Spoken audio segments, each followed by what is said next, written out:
Hundreds have been rescued. Schools that stayed open tonight forced to shelter in place, and several other tropical threats now brewing. The sudden and terrifying drop in midair, the passenger jet from Atlanta to Fort Lauderdale, plunging 30,000 feet. Passengers texting loved ones saying, "I love you." Tonight, the horror, the new surveillance just released of the deadly synagogue shooting. The first victim simply standing in the lobby, and the man with no weapon who chases the suspect holding an AR-style weapon. Here in New York City tonight, the alleged terror suspect under arrest, accused of scouting targets in New York, Washington, D.C., and Boston. The alleged video of locations, and we have the list. Tonight, the Washington Post now reporting an official in one of America's spy agencies was so alarmed by a promise President Trump allegedly made in a phone call with a foreign leader, they lodged an official whistleblower complaint. So who's now blocking it from being seen? The growing blackface scandal involving Canadian Prime Minister Justin Trudeau tonight. Now a third image has emerged, what the Prime Minister said before the cameras just today. Yet another death linked to vaping tonight, and the CDC now revealing an explosion in cases. The deadly crash involving a country music star's tour bus. And the new study tonight, a third of the birds in North America have vanished in just 50 years. This is ABC World News Tonight with David Muir. Good evening, and it's great to have you with us here on a Thursday night. We have several developing stories, and we begin tonight with the flooding emergencies playing out right now as we come on. Torrential rain from what was Tropical Storm Imelda, a state of disaster in parts of Texas and across parts of the Gulf. More than 3 feet of rain in some places. In fact, more rain in Winnie, Texas than from Hurricane Harvey 2 years ago. Life-threatening flooding triggering hundreds of rescues tonight, including this family in Beaumont. Drivers trapped for hours on I-10 between Houston and Beaumont, some abandoning their vehicles and simply walking away. A complete ground stop at the airport in Houston for a time. Cars and even buses submerged on the road to the terminals there. And more misery. The storm also spawning tornadoes, this one in Baytown, destroying a home. Schools in the area that had stayed open are now under orders to shelter in place. And ABC's Clayton Sandell leads us off from Texas tonight. Tonight, the rain and the rescues have not stopped. A race to save hundreds of families and their pets as Imelda's deluge slams southeast Texas. These flash flood emergencies are life-threatening situations. Sheets of rain falling as fast as 5 inches per hour in the middle of the night, upending vehicles and trapping residents. These people are stranded in their homes, and so many of the homes look like this. James and Kimber Gibson just finished rebuilding their home after Hurricane Harvey 2 years ago. It happened very fast. Very fast. The Gibsons and their 2-year-old grandson finally rescued by tractor. They finally recovered from Harvey, and now they got to figure out how to recover from this. With waters rising, a race to build a barrier around this home. I've been building a berm around the house, me and my wife, and then we start pumping and dipping water. The soaking sending trees crashing down onto houses. This did not happen due to wind. This happened because the ground was just so saturated. And this frightening scene north of Houston, water spinning this car like a top, the driver escaping through the window. In Houston, this woman caught in the floodwaters helped to safety. At the city's biggest airport today, you needed a submarine instead of a plane. Nearly 800 flights canceled. The roof of this post office building collapsing. 3 people inside had minor injuries. With floodwaters rising, Houston officials told some schools to shelter children in place. Traffic at a standstill for hours as parents tried to reach their kids. East of the city, floodwaters submerging Interstate 10, stranding drivers overnight, and even a few cows. This as multiple tornadoes were reported, this one touching down in Baytown. It would last about 3 minutes. Boom. The insides of this house now on the lawn. Neighbors starting the cleanup, glad to be alive. And David, you can see what all this water has done to the roads. There are abandoned cars everywhere. There were 300 rescues here in Chambers County, 1,000 closer to Houston, and rescuers are going to be very busy until these floodwaters go down. David? Clayton Sandell leading us off tonight. Clayton, thank you. Let's get right to meteorologist Rob Marciano at the Houston airport tonight, where travelers have been stranded for some time now. He's tracking it all for us. Hey, Rob. Hi, David. It's been a nightmare for travelers and very difficult to get around Houston. Certainly reminiscent of Harvey, though not 5 feet of rain, 40 inches falling in widespread area of 2 feet. Check it out on this radar estimate. And some of that 2 feet of rain coming in less than 12 hours. So that's where you get that flash flooding. The rainfall now the heaviest is south of Houston, though we still have flash flood warnings that are posted till after midnight. Imelda will begin to wring itself out tonight and tomorrow. Still a couple of leftover showers for East Texas, but not as bad as today. Active tropics, 3 storms in the Pacific, 2 hurricanes in the Atlantic. Umberto lashing Bermuda with 100-mile-an-hour winds. Jerry will make a run at Bermuda next week. And as we saw here in Houston and Texas, storms in the Gulf can certainly pop up quickly. David? Rob Marciano with us tonight as well. Rob, thank you. And next tonight to those frightening moments on board a Delta flight at 39,000 feet. The plane suddenly plunging 30,000 feet. Passengers were texting loved ones saying, "I love you." Oxygen masks suddenly dropping during the terrifying moments. Pilots putting the plane into a controlled descent in the middle of all this as they tried to figure out what was happening. ABC's David Curley covers aviation. These Delta passengers say tonight they didn't know why their jet was suddenly losing altitude. Initially, it was sort of a panic, and there wasn't really any forewarning. It was really just the oxygen mask dropped down.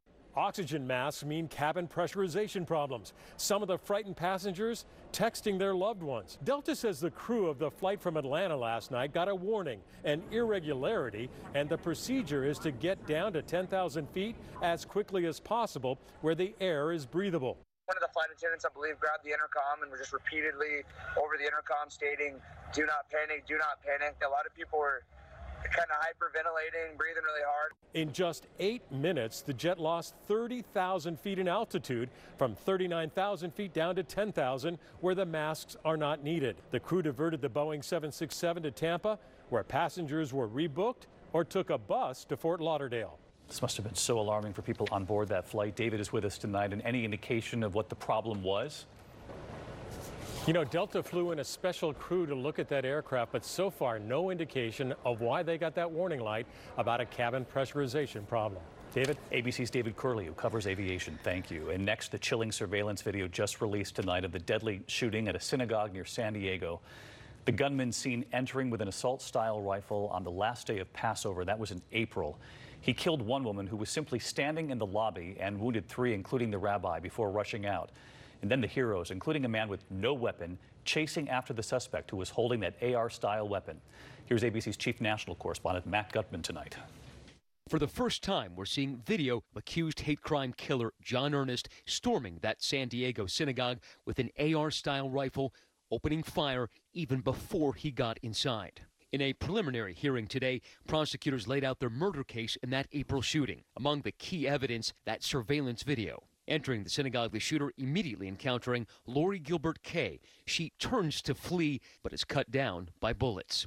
At the bottom of your screen, the Chabad of Poway rabbi shot and wounded. Several other congregants also wounded. In the sanctuary nearby, terror and confusion take over the congregation. Some jump up from the pews and race to the door, then turn back. Then the gunman's rifle appears to jam. There, you can see Oscar Stewart in the white shirt chasing after him. I didn't think about what I was doing. Instinctively, I just ran towards him. I yelled, "I'm going to kill you." Other congregants follow as Earnest flees to his car. An off-duty border patrolman begins firing, but misses. In an open letter posted minutes before the shooting, Earnest allegedly called for the killing of Jews and then calmly called 911 on himself right after the shooting. So what happened? I opened fire, but it sent on. Today, he sat stone-faced throughout much of the hearing. And David, Earnest is also accused of trying to torch a San Diego area mosque in a separate crime. Now, Earnest has pleaded not guilty to all the charges. And as for that assault-style rifle, David, authorities tell us he purchased it legally. David. Matt Gutman live in California. Matt, thanks. The company Colt that created the original AR-15 semi-automatic rifle is now suspending production of that rifle and others for the consumer market. Colt's CEO reaffirming the company's commitment to the Second Amendment, but saying tonight the demand for, quote, modern sporting rifles is down. Several other companies will still make AR-15 style weapons available. Next, here in New York City tonight, a terror suspect under arrest, the man from New Jersey accused of being trained by Hezbollah to scout possible U.S. targets for attack. Tonight, authorities say they have video of the scouting that happened in New York, Washington, and Boston. And this evening here, where the suspect was allegedly looking. Here's ABC's Whit Johnson. Tonight, federal authorities saying crowded and iconic American landmarks like Times Square, the Statue of Liberty, and major airports and bridges were among dozens of scouted targets for a possible attack. 42-year-old Alexei Saab has been arrested on terrorism charges, accused of supporting Hezbollah. Investigators say Saab was living in New Jersey and that he entered the U.S. in 2000, applied for citizenship in 2005, becoming a naturalized citizen just 3 years later.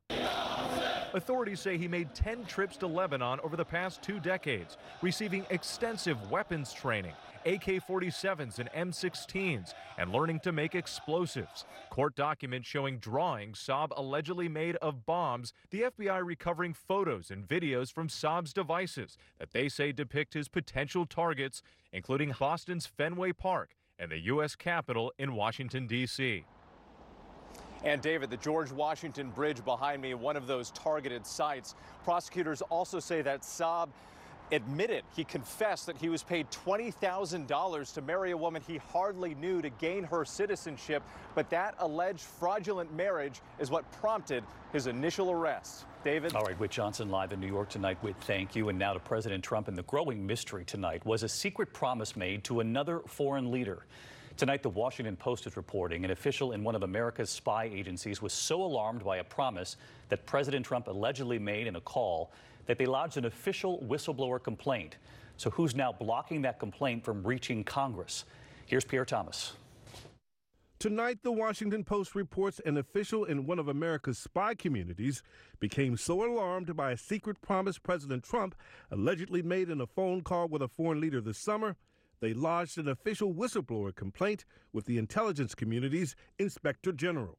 The Inspector General investigated, determined the accusation to be credible and of urgent concern, and wanted to share it with Congress, as is required by law. But he was blocked by the acting director of National Intelligence, Joseph Maguire, and the Justice Department, who disagreed. Today, furious Democrats accusing the Trump administration of a cover-up to protect the president. We're determined to do everything we can to determine what this urgent concern is, to make sure that the national security is protected. And today, the Inspector General meeting behind closed doors with the House Intelligence Committee.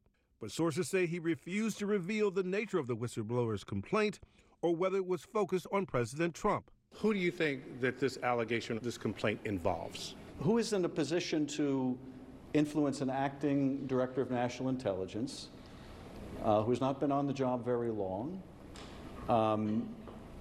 to do something completely unprecedented?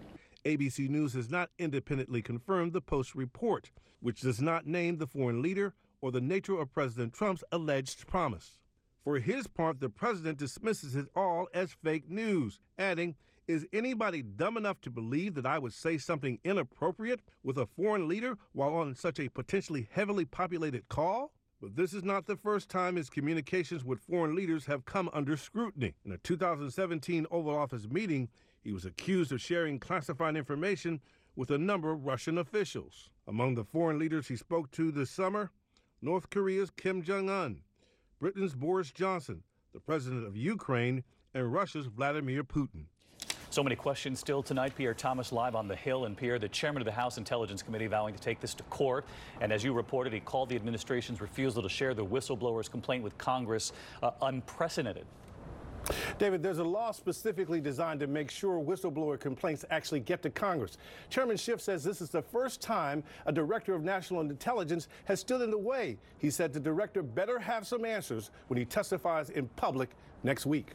David? Pierre Thomas live tonight on the Hill. Pierre, thank you. And to your health tonight, and there is yet another death to report linked to vaping. Now 8 deaths, this time in Missouri. The latest death comes just as the CDC tonight now reports an alarming rise in the number of people sickened by e-cigarettes, a surge of 150 cases. That now pushes the total to more than 500. And until now, more than half of those cases in people under 25. Just this week, New York State now joining Michigan and taking action to ban some vaping products. There is still much more ahead on World News Tonight this Thursday. Canadian Prime Minister Justin Trudeau in front of the cameras today, and yet another image emerging. The blackface scandal growing, how he explained these images today, his apology. You'll see them and his words in just a moment. Also news coming in tonight about the upcoming flu season, the severe strain that may be on the way and what you need to know. And we'll have more on the deadly crash tonight involving a country music star's tour bus. That bus going over